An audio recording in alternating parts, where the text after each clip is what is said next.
If I had to name an unsung hero, aside from the many human ones in the Pacific campaign, I'd have to say the B-17.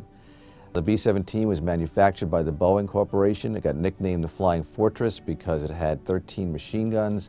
It was durable, it had big payloads, it gave a lot of punishment to the Japanese. That machine really helped turn the tide of the war and blunt a lot of the Japanese offensive weapons that they had. Then you had Old 666, in some ways the protagonist of our book, and its pilot, Jay Zemer. When they built that ship, and the eager beavers, Jay Zemer, they built the ship out of scrap metal, whatever they can find. They put this thing together. They put more of a fortress into Flying Fortress. They had 19 machine guns there. They put machine gun and weapons in the front cockpit. You could fire weapons out of this Old 666 from any direction. And so when that plane took off on June 16, 1943, it was the most heavily armed bomber the American military had ever flown. The Japanese had advanced as far south as Australia. And when we began taking back territory, just bit by bit, clawing our way against Guadalcanal, clawing our way up the Solomon Islands, there was one island that proved key, and it was Bougainville. But we didn't know anything about Bougainville. So we had to send a crew some 600 miles by themselves with no fighter escort to take photos of Bougainville. We had to know where the Japanese defenses were.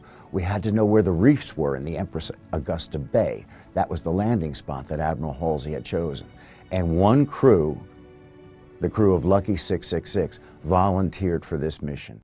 Was the Pacific campaign an afterthought compared to the European campaign? And the answer is very much yes. The European campaign, as far as the Allies were concerned, was #1, top priority. 88% of the resources that were coming to the American military forces overseas were going to the European campaign. The idea of Roosevelt and Stalin eventually and Churchill was, let's defeat the Nazis first, and then we'll turn our attention to the Japanese. The amazing thing is that even with only 12% of the resources, what the Allies did in the Southwest Pacific to stop the Japanese offense and start to turn it back was nothing short of extraordinary. Why did the Japanese advance throughout the Pacific not succeed? They caught everyone by surprise. If you look at a map from Burma in the west to the Aleutian Islands in the east and south as far as New Guinea, it was all Japanese-controlled territory. They should have marched right into Australia. So that thin line, anchored by Marines in the east, clawing their way up the Solomon Islands, and U.S. Army Air Corps airmen stationed in Port Moresby after they moved out of Australia.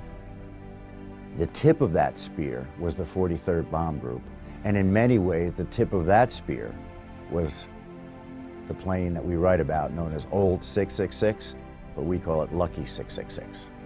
One of the wonderful discoveries we made researching Lucky 666, and I think we kind of knew it from our previous books, especially Halsey's Typhoon, which was another World War II book.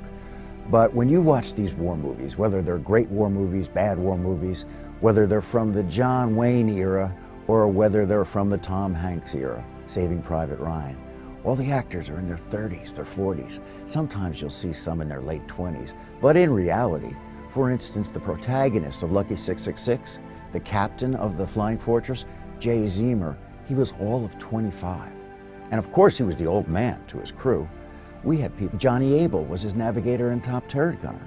He was 19 years old. These were kids, 17, 18, 19, 20 years old. And it was these kids who were holding back the Japanese onslaught in the Southwest Pacific Theater.